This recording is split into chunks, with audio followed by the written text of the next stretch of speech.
These wildlife stories are more than tragic, they're terrifying. In this video, I'll share real-life moments when humans face deadly encounters with wild animals. Grizzly bears, elephants, mountain lions. These aren't just stories of danger. They're about people who risked everything to protect nature and paid the ultimate price. But stay until the end, because the final story isn't just shocking. It raises a question no one dares to ask. Are we ever truly safe in the wild? This is one video you won't forget. Ranger killed by elephant. Tsavo National Park. In Kenya, Tsavo National Park covers thousands of square kilometers. It's rich in wildlife, elephants, lions, and many other species.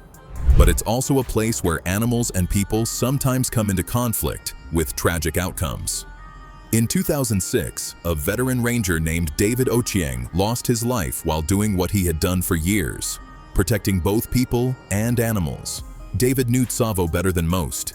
He'd spent his career walking its trails, tracking animals, and helping resolve conflicts between wildlife and local communities.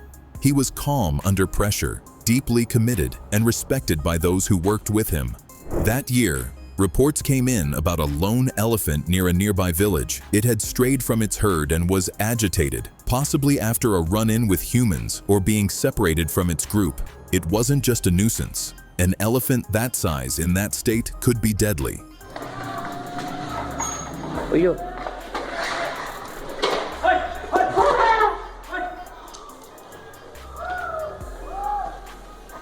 David was sent to check it out. When he arrived, he found the elephant alone and clearly distressed. He moved carefully, no sudden moves, no shouting.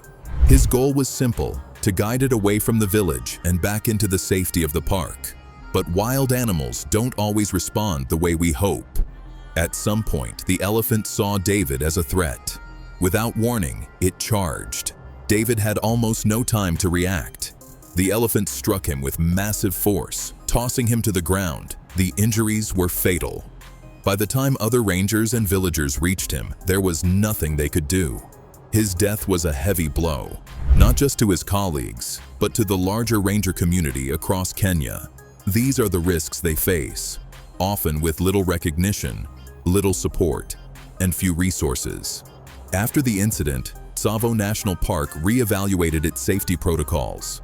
There were calls for better equipment, more training, and stronger support for rangers working in these dangerous, unpredictable environments.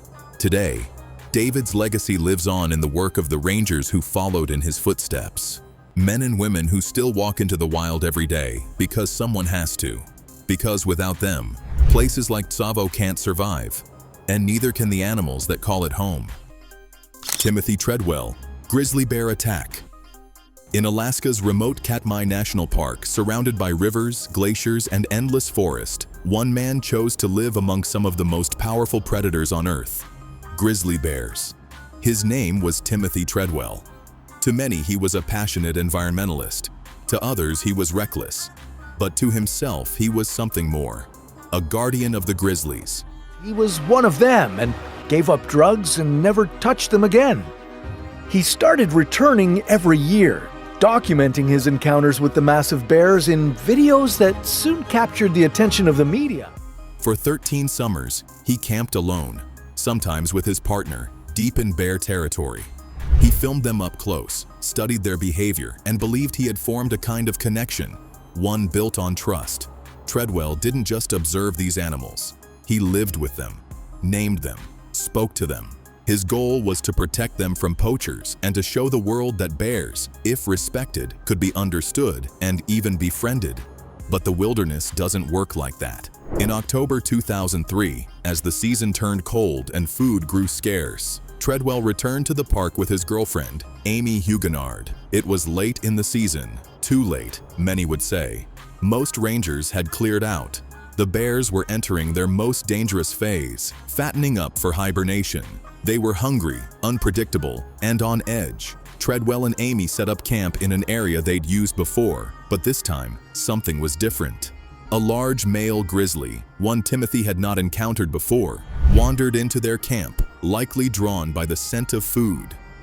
That night, under a dark Alaskan sky, the bear attacked. The struggle was violent and quick. Treadwell tried to defend Amy, but the bear was too strong. In the chaos, Amy made a desperate call for help, but they were deep in the backcountry. No one was close enough to reach them in time. By morning, both Timothy and Amy were dead. Park rangers arrived later, following the trail left by the bear. They found remains near the camp and the audio from the attack, a grim, haunting recording that has never been released publicly. The bear was later euthanized by authorities. It was clear there was no one left to take home. At first, the campsite seemed empty, until the pilot noticed a grizzly gnawing on something unusual, a human rib cage. Debated what Treadwell stood for. Was he brave or simply foolish? Had he crossed a line that should never be crossed? His story was later told in Grizzly Man, a documentary by Werner Herzog. It portrayed Treadwell as a man torn between love for nature and a dangerous denial of its reality. It raised hard questions. Can wild animals ever truly be trusted? And at what point does passion become peril? Timothy Treadwell lived with bears because he loved them. But in the end, it was that very love and a belief that nature could be controlled that cost him everything. Keep watching until the end, because the next story takes human-wildlife conflict to a level you've never imagined. Officer killed by mountain lion, California, 1994. In the rolling hills and rugged canyons of California, where ranches border untamed wilderness, a tragedy unfolded in 1994 that would change the conversation around predator management and public safety. Officer Mike McGowan, a veteran with the California Department of Fish and Game, was known for his dedication. For years, he had worked the front lines of wildlife enforcement, tracking poachers, responding to animal incidents, and educating communities about living safely in wild country. Quiet but respected, McGowan was the kind of officer people trusted. In late fall of that year, he received a report from a rural ranching community. Livestock, goats, sheep, even a few calves, were turning up dead. The wounds were clean, precise, telltale signs of a mountain lion. Locals were uneasy. Mountain lions are solitary and rarely seen, but when hunger drives them near homes, things can go wrong fast. McGowan took the call seriously. He knew these big cats well, how they stalk silently, hide in plain sight, and strike without warning. On November 4th, 1994, he headed out to investigate. It wasn't the first time he'd tracked a lion, but he understood the risks. A cornered predator doesn't play by the rules. No! Terrifying moments on a Southern California trail. No!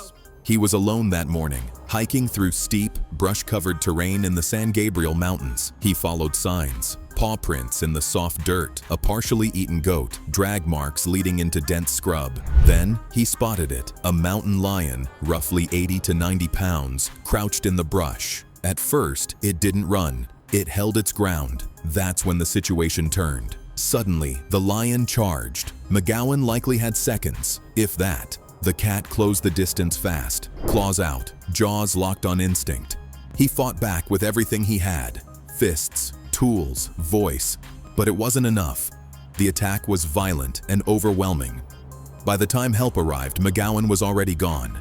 He had died doing the job he had done for decades, protecting people and wildlife alike. The news hit the community hard. It was the first confirmed case in California where a mountain lion killed a law enforcement officer. In a state where sightings were rare and attacks even rarer, the story made headlines. People started asking tough questions. How close is too close? Should mountain lion populations be more tightly managed? And how can humans and predators share the land safely? In the weeks that followed, wildlife officials tracked and euthanized the lion believed to be responsible. The investigation confirmed that the attack was unprovoked, likely triggered by the cat feeling cornered or unusually bold. Officer Mike McGowan's death led to immediate changes. Wildlife protocols were updated. More officers were trained in predator behavior and field safety. Public education campaigns were launched, teaching residents how to recognize signs of lion activity and how to stay safe. Today, McGowan is remembered not just for how he died, but for how he lived: dedicated, alert, and always willing to face the wild so others wouldn't have to. Grizzly bear attack on wildlife officer and biologist, Montana, 2010. In the wild, quiet beauty of Glacier National Park, Montana, a serious bear attack in 2010 reminded everyone just how risky it can be to work with wildlife. Dr. Anna Peterson was a wildlife biologist who had spent years studying grizzly bears. She was smart, experienced, and deeply passionate about her work. Anna believed that by understanding these animals better, we could learn how to live alongside them more safely. In May of that year, on a warm and sunny day, Anna set out on a solo hike to collect data on bear activity. She had done this many times before. With bear spray on her belt and a notebook in her bag, she moved quietly through the forest, taking notes and looking for signs of bear movement, tracks, claw marks, and other clues. What she didn't know was that a grizzly was already nearby.